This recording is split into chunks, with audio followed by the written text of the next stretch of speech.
Suven. So now we are live. Okay, we are live, and Good my morning. friend, sorry, Good morning, Robinda. yeah, good afternoon, good morning, yes, Suven.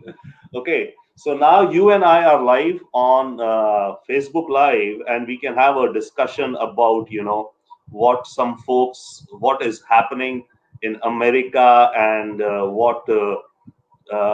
know, one sec. I will just play it out here also.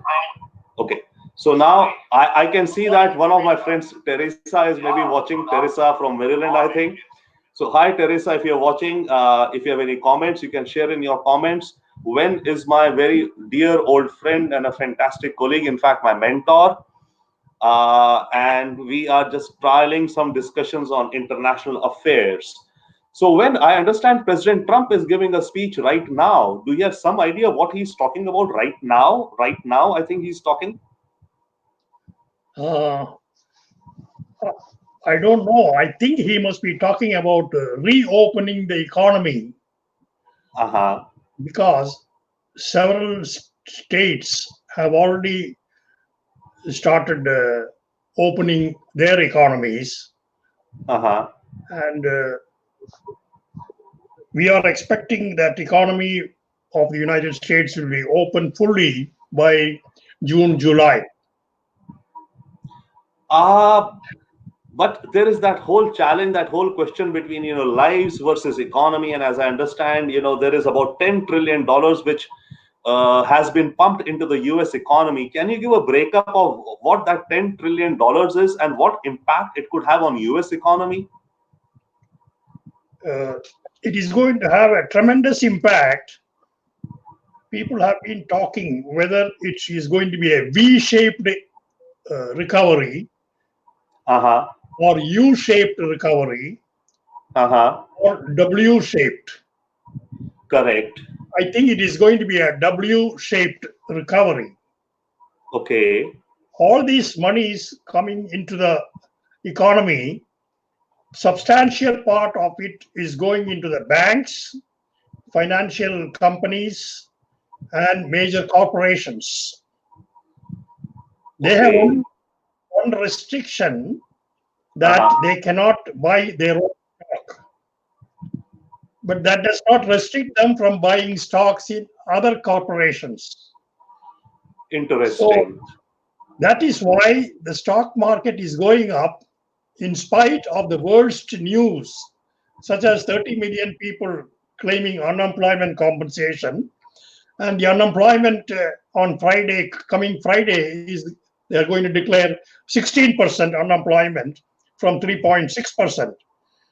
Even though there is, and so many people are dying because of coronavirus, everybody is locked in.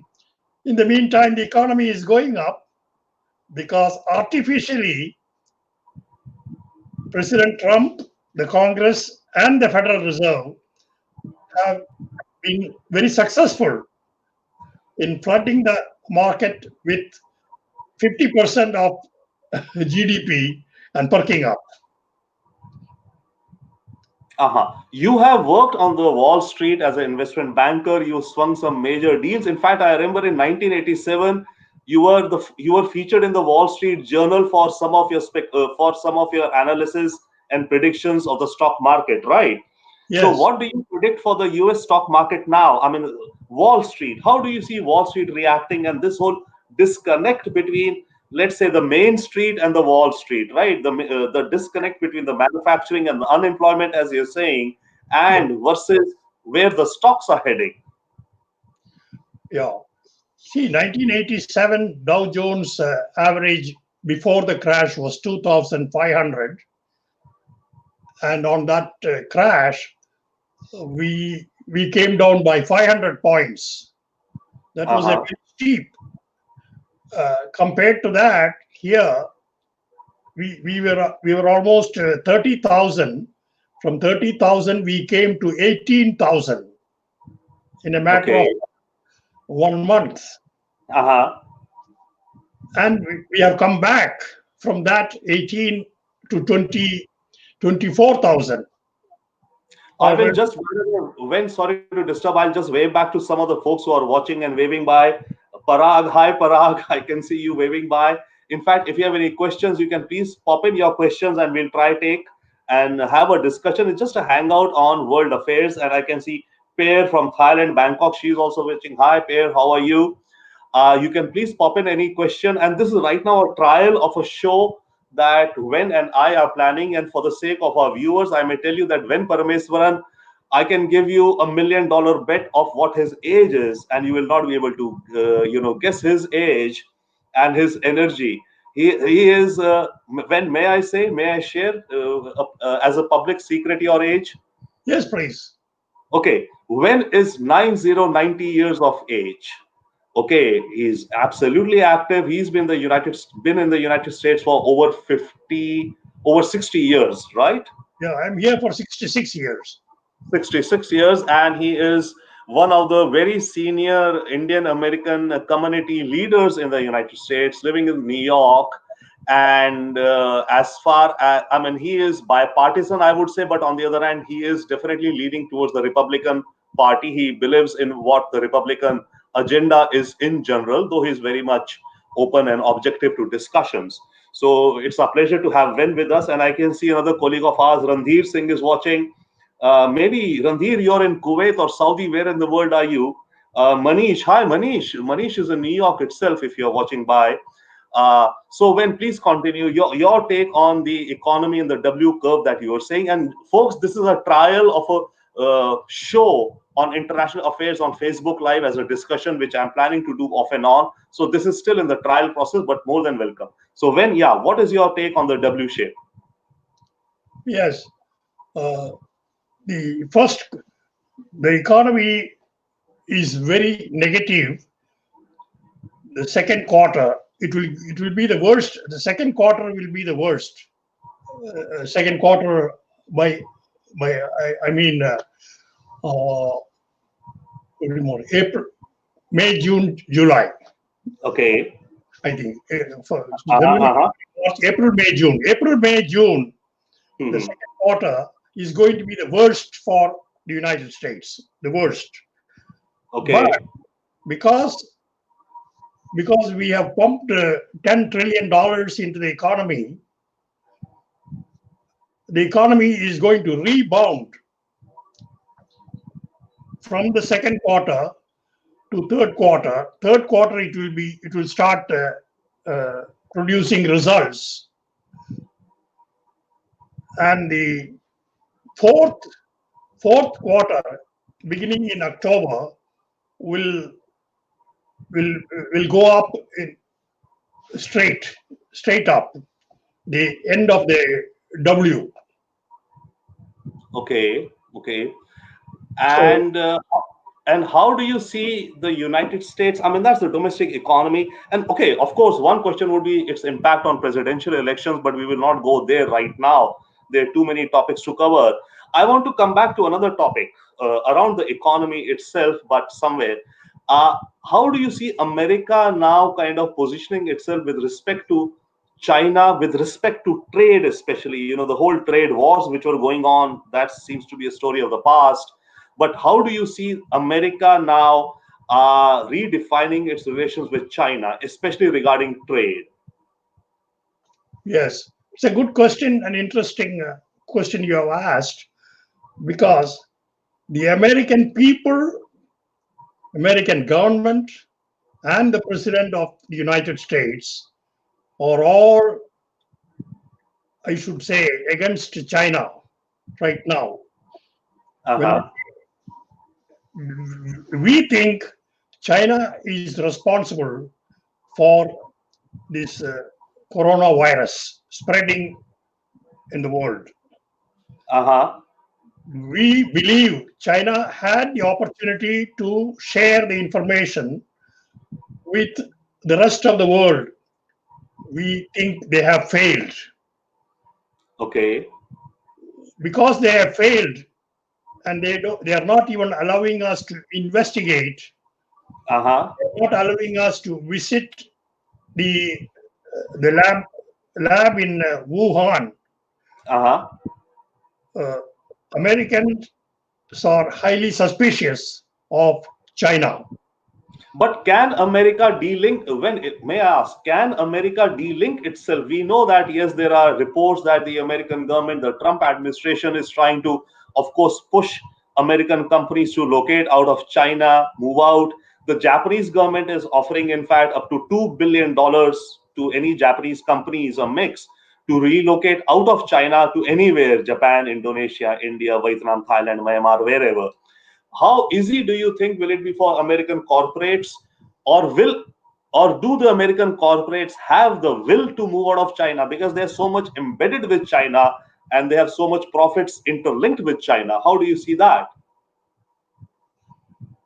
See, the national security of the United States has become more important than anything else. Uh-huh. National security of the United States cannot permit China to decide and dictate conditions of life. We are talking about life and death. So many people are dying on account of coronavirus started in Wuhan, China. So China has to bear the responsibility. So I would even say there is a kind of a prelude to Cold War has already been started by the Americans. Now about the corporations, you asked me. I want to answer Yes, that. what about the corporations? Will they move? Yes, that's what Will I they move out? may I answer that, please. The corporations Yes, please. are manufacturing products in China because of the most comparative advantage in the cost of production. So Japan cannot Uh-huh. match that, even though Japan is offering. The only country in the world that can match China is India. India also has In fact, 1.5 billion people. when if I may please, in fact, this is a question. If you're coming to India, this is a question from Randhir Singh from Kuwait. He is watching the show right now and he is asking, okay, what is in it for India out of this? I know that, I mean, we are talking global picture, but coming from India, many of us would have that perspective that what is it in for India in this? So out of this whole scenario emerging, what can India look forward to? I think that's where you are heading. Please continue. See, India has a comparative advantage not only with the United States but with China. The wages in India are cheaper than China. In terms of population, manpower available in India is also, it has a comparative advantage with China. So India is the only country which can produce uh, cheaper than what China is producing. So those corporations which are doing business in China, they have an opportunity right now to produce in India. Of course, India has to open its market. India has to have liberal policies. India should give carte blanche, just like China did in 1979. No, not Yeah.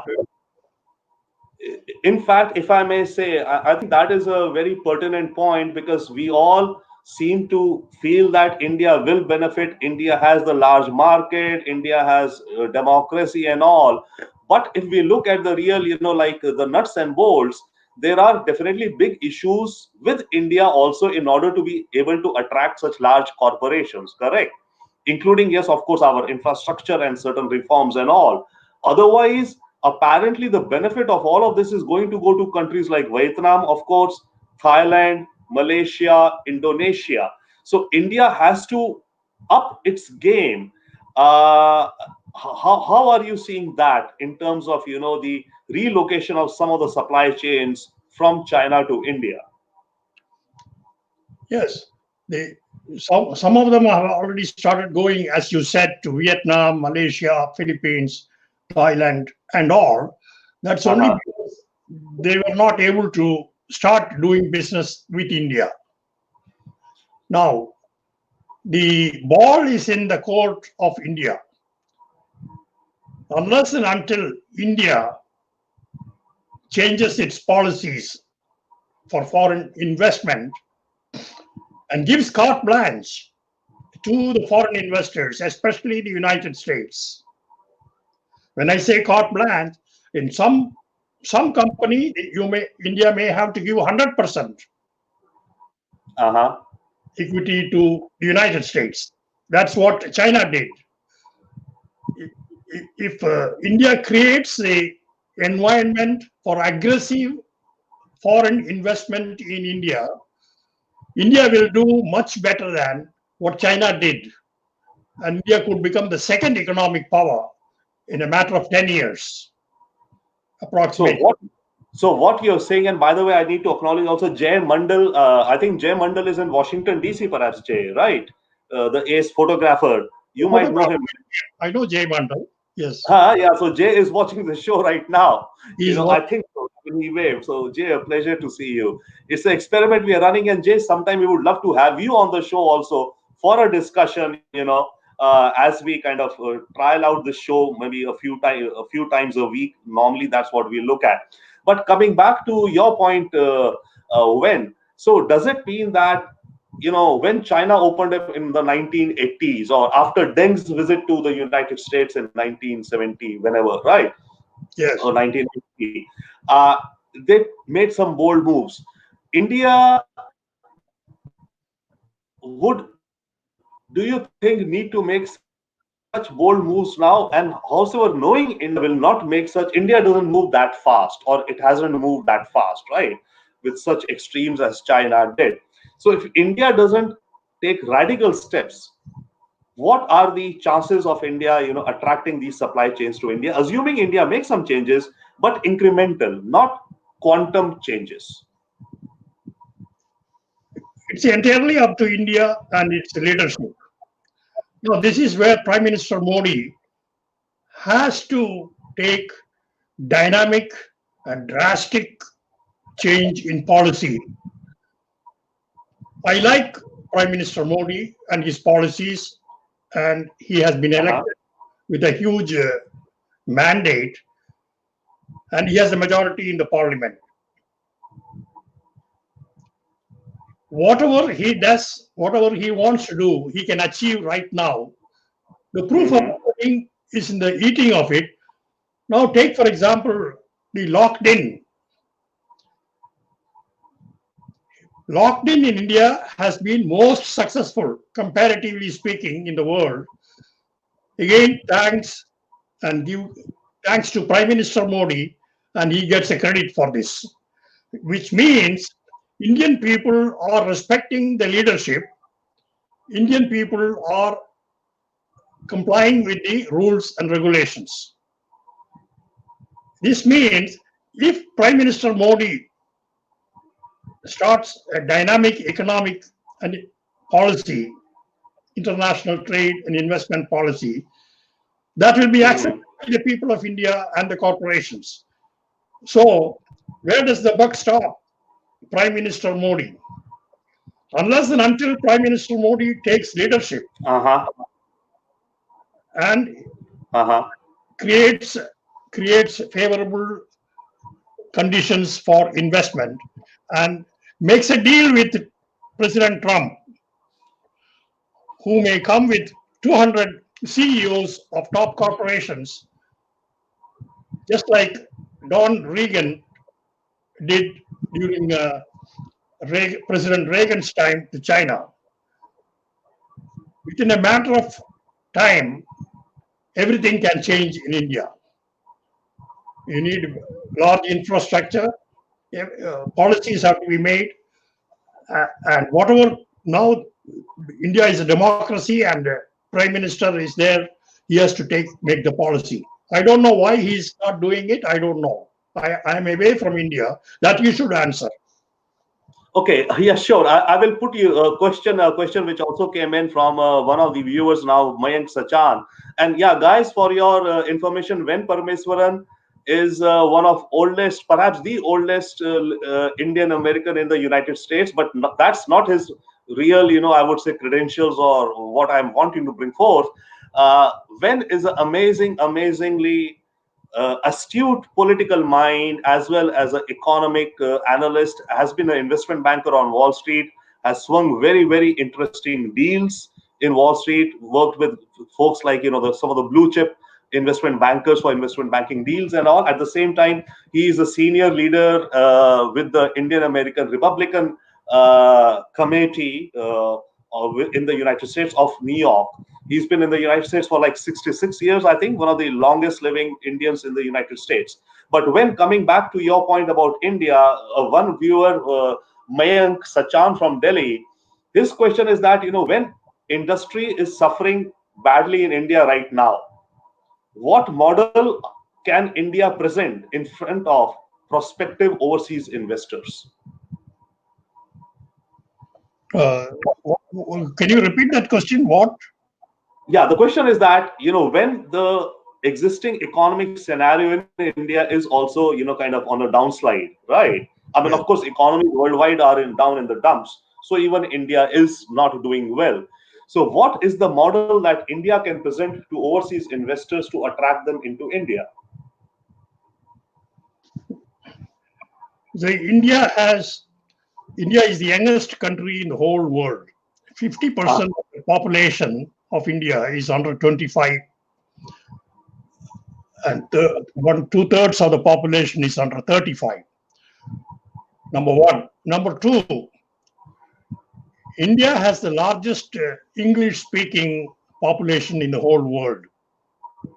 Uh-huh. Number one in the world. Second is the United States. English is important for communication with Americans and the Western countries, which China doesn't have that advantage. Third, India has an oversupply of professionals in all fields: engineers, management professionals, you name it, biotechnologists. We have a large oversupply. So we have the manpower, we have the land. All we need is money. Money can be attracted from abroad, provided India makes policies that are favorable uh, for foreign investment. Uh, what what India needs is to prerequisite for this is India needs very badly to build its basic infrastructure so that India is in a position to build large scale factories to manufacture 100 million underwear, 100 million pajamas, 100 million pieces of various clothing to US consumers. India doesn't have the capacity now. Right? President Trump wants India even to manufacture sophisticated defense equipments, planes, missiles, etc., which are now manufactured by Lockheed Martin in the United States. To enable India to do it, President Trump has, has, has allowed India to transfer 100% of any and all American technologies, which never happened before. So the trust and confidence existing now between India and the United States never existed since India received independence, thanks to President Trump and Prime Minister Modi. So it is up to Prime Minister Modi to create the conditions by consulting with the uh, captains of Indian industries. It can be done. The question, or if not the question, you see the point which comes when, in a sense, these assets of India have been there for a long time. India as a young nation has been for quite several years known India has a young demographic, right? India is a democracy, yes. India is English speaking, yes. Second largest, maybe you're saying, or maybe first largest. It depends upon what level of English proficiency we are talking about. So these some obvious assets have always been with India. So what has been the missing link? It seems that perhaps, of course, money to invest and bring about the transformation is the policies. If not the policies, the mechanisms. Because even now, though we may be really wanting to attract foreign businesses, American businesses, Japanese businesses, still the ease of doing business in India for several factors, be it issues of land, be it issue of labor, or several else, or the holding equity levels in various sectors and all, which remains. So it's probably these elements which have to be sorted out. And how do we see this playing out? These net positives have been there for the last, for a long time, but there has been more awareness in the last decade or so. Definitely, yes. US and India have gotten together closer strategically over a period of time, and now, yes, they are. We may have differences. We do kind of dispute each other on many topics. There are irritants, but the overall trend is definitely a very strategic partnership. How do you see, so are you saying that it's down to the leaders of both our countries to kind of cut this Gordian knot and bring about a quantum shift in our relations? Yeah, it's a very good question. I don't have the answer, but let me give you some analysis. Uh-huh. Take, for example, IBM in India. Okay. Uh-huh. IBM has been in India since 1948. Okay. Then it was kicked out Uh-huh. by, by Janata government, I think. Then it was IBM was invited again. IBM came back. Uh-huh. And IBM is the second largest private employer in India, employing 150,000 people, next to Mhm. Tata's.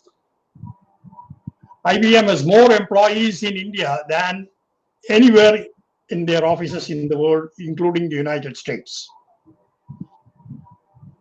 Why IBM has been successful in India, a foreign corporation? Question one. Question second analysis. Take, for example, the IT industry in India started with zero. Infosys, Wipro, and Satyam Computer, and Mahindra's came later. They all started with nothing.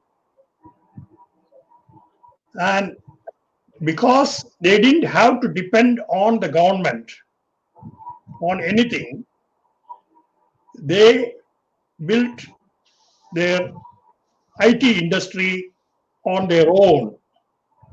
That meant they created their own electricity through generators. They built the roads and they built the building. They created the water. Government did not do anything on their own. As a result, IT industry in India is one of the most successful industries which has shocked the world. And the world is relying on the IT industry in India to deliver so many services in the world, very efficient. And the stocks of those companies have been going up also. It is expanding, IT industry in India. Now, what I am trying to tell here, if the government does not interfere with private industry, that industry will succeed. There may be policies in India which are obstructing the industry captain from starting a new company or collaborating with Americans. These things should be changed. That's where the Prime Minister Modi has to make a revolutionary change. I would call it India needs a revolution, economic revolution. That brings me to a question. But before that, I just wanted to acknowledge some of the folks who are checking by, waving by. I see Anurag Agarwal Kotiwal is watching. Najib Sherwani is watching. Mamta Anand, she's my cousin sister, is watching. Now, another question coming from again Randhir Singh in Kuwait. In fact, it kind of segues into what you're saying. His question is that policy apart, government apart, right? What policy changes may happen or not. Do you see entrepreneurs, as the last point you were coming to, that entrepreneurs minus the government can take some things forward? Do you see American businesses wanting to invest, or not invest, partner up more with India, irrespective and aside, or given the existing situation, whatever is, assuming there is no revolutionary step in policies, right? No revolutionary changes, keeping all of that aside, assuming status quo, business as usual, assuming that business as usual on the policy side, do you see interest in American businesses, American entrepreneurs to come to India, or to come to India, partner up with India and do business in India?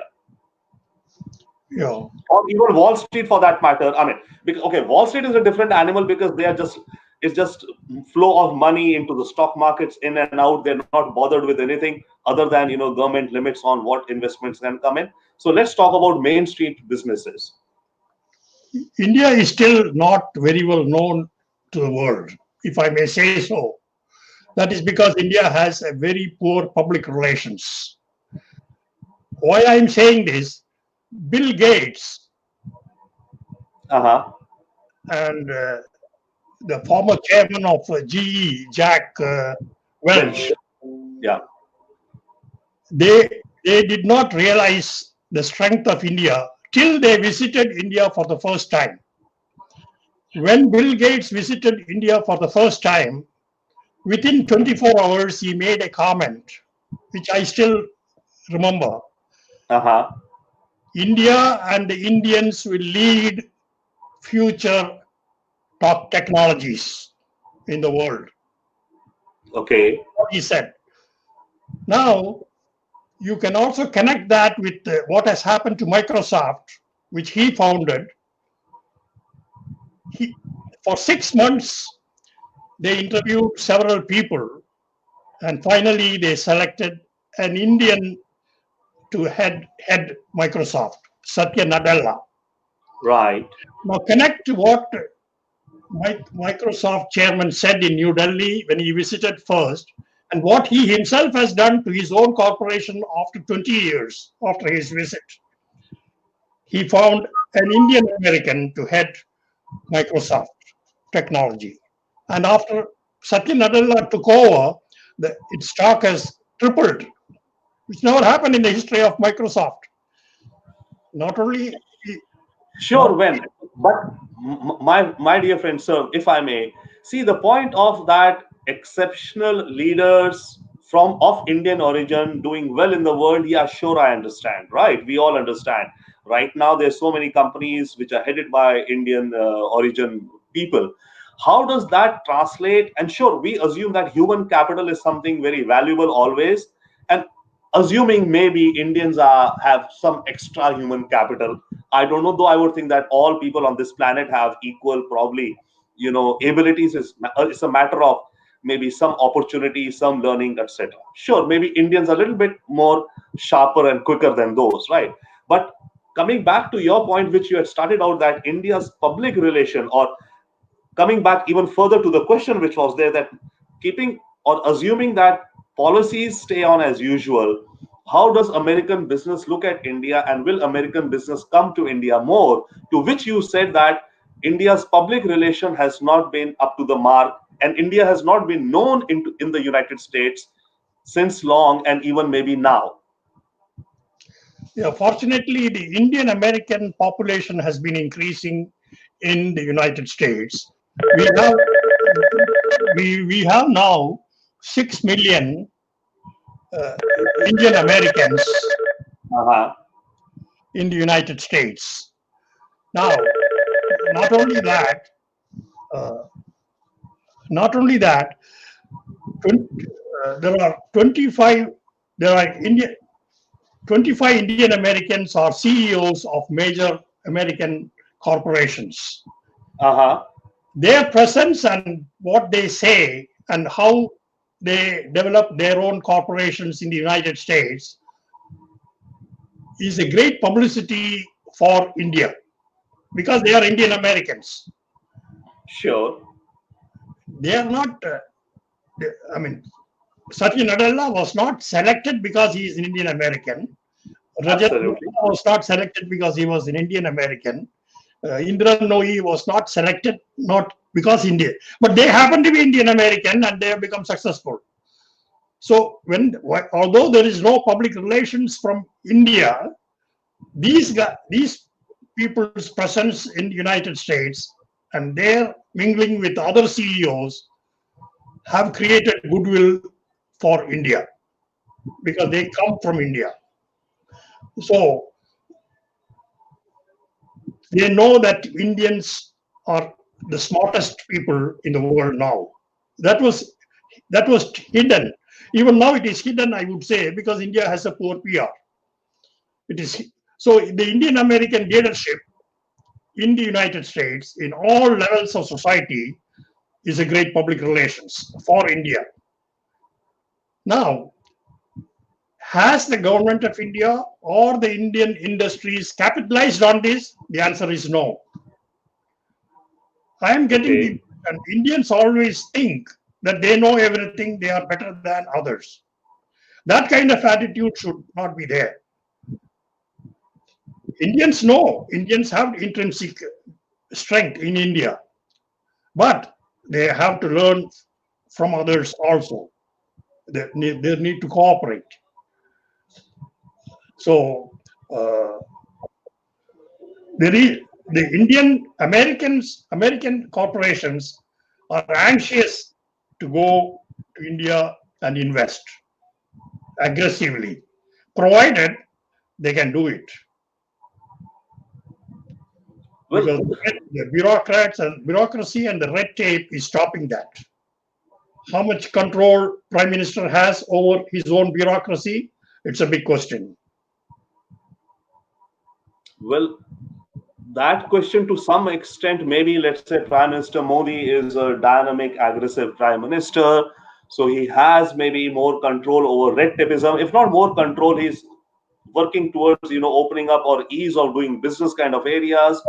But probably to some extent, the story remains the same as some years ago, though it's improving. But again, there is not a quantum jump. So the question again comes back, assuming there is not a quantum shift in policies in India, will this present scenario wherein America is pushing for supply chains to be disrupted out of China, how much of that benefit, quote unquote benefit, will move towards India?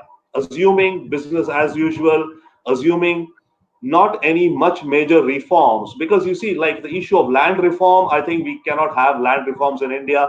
That matter has gotten so much kind of into a logjam, that land acquisition and resettlement, etc. Labor laws, I think, especially after this coronavirus, reform of labor laws will be even more difficult. So some of those things will still remain. So understanding that those constraints will still remain, what possibility do you see, or how much of enthusiasm you see from American companies, corporate America, to locate their businesses in India? Yeah. I think the potential is great. As I cited the example of IBM, Uh-huh. which is employing 150,000 people in India. Obviously, they are doing it, these employees are contributing, and they have a big research and development in India, and they are employing top people in India. And Uh-huh. IBM Corporation is benefiting in a big way. Financially, some years ago, I don't know which year, one third of the total profits of IBM Corporation came from Indian outfit. So there is an American example how American company has benefited by investing in India. And IBM only invested about $7 to $8 billion in 2006 or so. Look at the benefits. Since then, the IBM India has grown huge. Now, IBM also appointed an Indian American as the CEO of the world. Oh yes, yes, yes, His yes. last name is Yes, Krishna, I think. yes, Yes. yeah. So what I'm saying is IBM is an example. Now, take for example the IT industry. Unless the Americans had confidence and trust on the efficiency and the ability to keep all the information secure and secret, none of the IT industry would have succeeded in India. That means America they trust Indians professionally. Now, American companies have a necessity to go to India. If they cannot be in China, if the Uh-huh. government of the United States tells the private industry that you got to get out of China, they have no choice. They got to Okay, get. that's a question when. I mean, that's a very important point, I think, for our viewers to relate to this fact that when the United States government or the US administration tells, I mean, how does it tell? That's one question. But supposing it conveys to the large corporates of America that move out of China, if the Trump administration tells some of the large, let's say, top 100 companies of America move out of China, how many of them do you think will kind of quote unquote comply with that directive? Do you think all 100 will comply, or only some percentage will comply? And what out of the percentage that complies, they will not approve themselves 100% from China. They cannot afford it. Walmart, as you were putting that example, I mean, India doesn't have a capacity to manufacture 100 million pairs of socks or 100 million underwears every month, right? Or 10 million every month, which Walmart buys for the American market. Walmart buys it from China. India doesn't have that capacity right now. So will Walmart move out of China? But India has to create the infrastructure necessary to mass manufacture consumer and industrial items America and the rest of the world needs. India has to do it. India has no choice. If India has to solve its huge unemployment problem, and if India is desirous of increasing its GDP from 5% to 10 to 12%, India has no other choice. Especially Indian people or young people, 50% is under 25, and they are all educated, and educated unemployment will be a huge problem. So they all try to get out of India. They will go abroad. That is not good for India.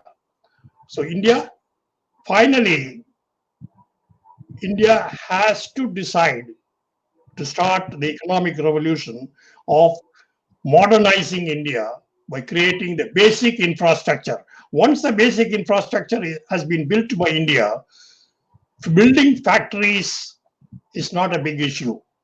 It will be one, two, three in no time. Once we I have the factories, they can mass manufacture not only 100 million, 1 billion pieces of consumer products, just like China is doing. We don't have to invent a new wheel. Whatever China did, the same wheel applies to India. Only politicians have to change. Till now, the coalition governments could not do anything. So for a long time, India went through coalition governments.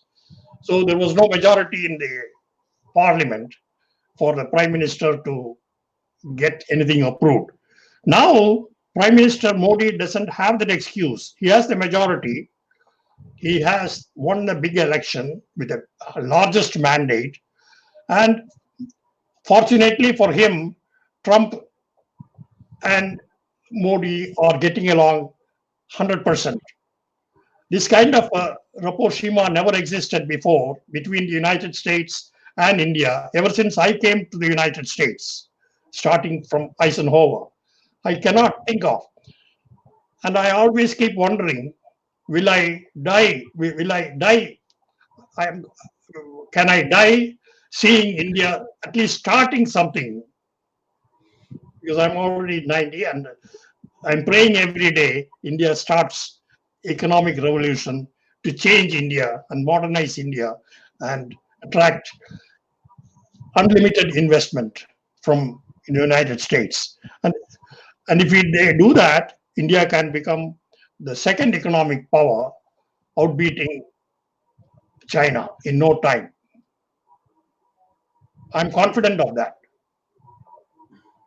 Very, I mean, of course, very insightful. And of course, I remember you have definitely seen all presidents, American presidents since Eisenhower, right? And Kennedy and whosoever came after them. But couple of points to your discussion when you were saying that, if there is no development happening within India, where are the jobs? You said that people would be searching for jobs out of India and going out of India for jobs. By the way, now, in any case, I mean, how many people will go out of India? One. And second, now, after this whole coronavirus and this COVID crisis, getting jobs for Indians or for any country in a second country is becoming well nigh impossible, if not difficult, right? Because now countries are retreating, each one of them into their own silos, and in any case, turning immigration unfriendly. So whatever happens in India or with India will have to happen within India. And that brings me to a question. I think probably after this question, this will be the last one we will take, because we started out when as and our viewers, and I can see Lokesh Jaiswal, maybe from Washington DC, still watching, waving. Hi Lokesh. Indaraj Sahi. Indaraj is in not Sharjah, Ajman, I think. Shahi is my schoolmate from Dehradun, but in the United Arab Emirates. Randhir again has a question from Kuwait, which ties into your point. When is that export model, when there's a local demand existing itself? I mean, that's that. I mean, see, China's growth was driven by the export model, right? China's economy grew heavily by exports, and of course, the Chinese domestic consumption also. For India, would it be also going forward the export, basket as important as the local basket, or where do you see, I mean, the mix for the American companies? What would be their interest? Is their interest to cater to the Indian market and the Indian demands or the consumption of the Indian market itself? Or, as we are talking, that setting up manufacturing here for exports into the United States? Uh, I think the primary objective of the American industry uh, would be to export from India to the United States, Okay. because there is a vacuum. If and when America disconnects from China, there will be a huge vacuum. American consumers have to be given the supplies, so India would fill. Therefore, these American corporations setting up business in India, first priority would be for them to export. And that will be good business for them, because that will help India earn foreign exchange. Uh, Indians also Yeah. will like it. At the same time, since India's economy is growing, and their consumer needs are also bigger, they can satisfy their needs also. So it's a double barrel, uh, just like China has done. China was nothing when America went there. It was zero. Economy was zero. They were far behind India in 1979. But because they listened, the Chinese listened to the Americans and the Western countries, and they Uh-huh. employed their own kind of neo capitalism. They employed capitalistic tools. Uh-huh. So India has to give up socialism once and for all, and India should employ capitalistic principles if it wants to uh, modernize and expand its economy. And American companies are hungry and for India. All they want is India. If India creates the environment for investment will go in unbelievable volume. It will shock shock India because India has a lot of strength. India is a democracy. India is the youngest country in the world. Indians speak English, and Indian CEOs have already proved in India and in the world they are the top CEOs. What else you need? India has more to offer than China did. China, a communist country, America had to compromise again for comparative advantage. So they closed all the American manufacturing and went to China. You see. Whereas India is the largest democracy in the world, and oldest democracy and the largest democracy come together, and this will be a great fun for the world economy. Thank you very much, Wen. I think when we started out, we thought we'll keep it to 18 minutes. As you see, the title of this, see, right now, guys, whosoever is watching, this was a trial run we are doing. This is, I think, the second trial run I've done of this program on international affairs, power politics, geopolitics, optopolitics, current affairs, what's happening in the world of today. We will be doing such discussions maybe twice a week, every week, picking up the current topics and throwing some light with eminent guests. And with me, Ven was actually today a guest for me, but Ven will actually be my co-host, and we will bring other guests onto the show with whom we'll be having such discussions. So once again, thank you so much everyone for watching. Thank you so much, Ven, for your insights. And believe me, guys, the insights that you will get from Ven Parameswaram will be amazing. They are like a whiff of fresh air that we really do need in these very challenging times that we are all seeing out there. So with that, we are saying bye-bye to Ven Parameswaran from New York and bye-bye from Robinder here in New Delhi. Ciao, guys. Have a great night, great morning, great day. Happy times always. Bye-bye. Thank you so much. Thank you, Robinder. Thank you.